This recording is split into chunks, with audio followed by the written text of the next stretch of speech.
Արժանի թեկնածու է Հայաստան խմբակցության պատգամավոր Լիլիթ Գալստյանը, այժմ Մարդու իրավունքների պաշտպանության և հանրային հարցերի մշտական հանձնաժողովի նախագահի պաշտոնում։ Ճեպազրույցում հարցրել են քաղաքացիական պայմանագրի պատգամավոր Լիլիթ Մինասյանին։ Նա նկատում է Գալստյանի հետ աշխատանքային փորձառություն ունեցել է միջազգային հարթակներում, դեմ են դիմադիր պատգամավորի վարած քաղաքականությանը։ Որտեղ Հայաստանի պետության դեմ է ուղղված եղել։ Այն ամենը, ինչ արել է Տիկին Գալստյանը։ Բազմաթիվ են դրվագները, ոչ միայն նրանց քաղաքական ուժի, նրանց հետագծի, անցյալի, այլ նաև հիմիկվա ազգային ժողովում տեղի ունեցած խոսույթի, խոսքերի, մտածողության տարբերությունները մեր միջև եւ հսկայական է գաղափարական ճեղքը մեր եւ նրանց միջև հաշվի առնելով նաեւ մարդու իրավունքները, որտեղ մարդու իրավունքների կոնտեքստում եկեք նախորդ 5 տարին հիշենք, նրանք միայն խոսում էին իրենց քաղբանտարկյալներից, իրենց քաղաքական հետևորդներից եւ ընդհանրապես քաղաքացիների,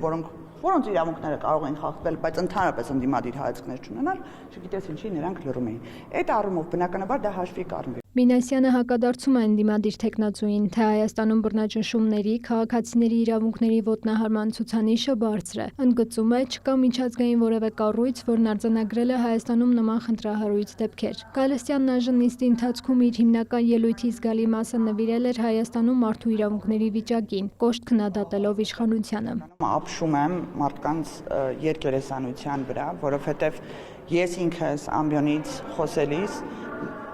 պատմել եմ մեր հանրությանը, թե մենք ինչ աշխատանք ենք կատարում, օրինակ միջազգային հարթակներում եւ Տիկին Գալստյանը իմ հետ եւ իմ գործընկերների հետ ԵԱԿ խորհրդարանական վեհաժողովի պատվիրակության անդամ է եւ բազմիցս մենք այնտեղ Հայաստանի Հանրապետության հետ կապված, մարտահրավերների հետ կապված, գերիների հետ կապված շատ հարցեր ենք բարձրացնել եւ այսօր Տիկին Գալստյանը ամբիոնից հնչեցնում է, որ տեսանելի չեն իր համար մեր արած աշխատանքը։ Ես ուղղակի sense ապշում եմ, թե իմ աչքերին նայելով ինչպես կարող է նա դա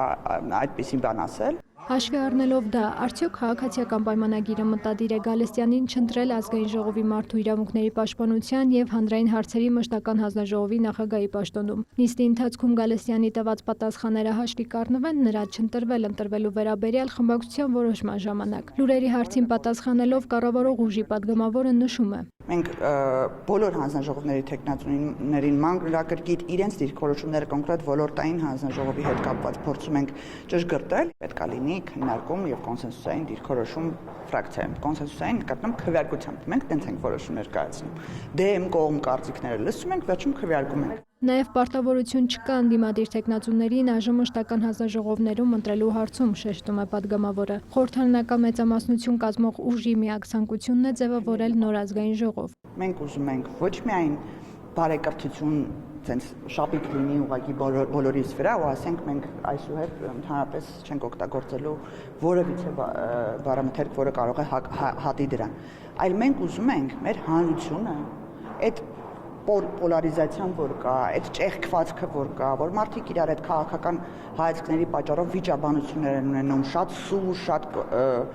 վատ հետևանքներ կարող է դա ունենալ։ Դրա համար մենք ասում ենք ժողովուրդ ջան, գիտեք, մենք կարող ենք ունենալ կտրականապես տարբեր կարծիքներ, բայց հանդուրժող լինել միմյանց կարծիքի նկատմամբ։ Եվ այդ հանդուրժողականությունը պետք է լինի նաև հասարակության մեջ, որտեվ գիտեք, ազգային ժողովը հայլի լինի հասարակության։ Եթե մենք ստեղից պրոյեկտում ենք շատ ռադիկալ խոսույթ, այդ ռադիկալ խոսույթը գերադրական աստիճանով պրոյեկտվում է հասարակության վրա։ Բարեկրթությունը թուլության նշան չէ, ընդգծում է նա, միաժամանակ նկատում քաղաքական ուժերի տարբեր ներկայացուցիչներ փորձում են խաթարել ազգային ժողովի աշխատանքը, որ խմբակցության վարքագծում է այդ նպատակադրումը նկատվում, Մինասյանը պարզաբանում է։ Երբ հանկարծ մենք գալիս ենք կոնսենսուսի, որ մի հարց պետք է հանդարտեցված, ավելի անկյուններս չսրելու ուղղությամբ աշխատանք տանել, մեկ էլ Հայաստան դաշինքը ոգևորվում է։ Բայց ինչ կա, մենք 5 տարի ասման նույն քաղաքական խոսույթը ունեցել ենք, 5 տարի ձեզ ասել ենք այդ բառերը, բայց ինչի եք հիմա սկսել շատ ծանր են տանում։ Ոնց, բա մենք դրան ենք սովոր, բա մեր մարգինալ հատվածը, բա մեր այն ժողովուրդը, որ ինձ 5 տարի սնել են կատելությամբ, բա իրանց ինչ ենք ասելու ամբյոնից, ոչ են գալու ասեն կառուցողական քննարկում ենք անում այս թուրք դավաճանների հետ։ Այ այդ քաղաքական ուժը անկյուն ամղվում արդեն։ Իսկ եթե այդ քաղաքական ուժերը լքեն քաղաքական դաշտը, հավաստի ասում եմ ձեզ, մեր հասարակությունը շատ ավելի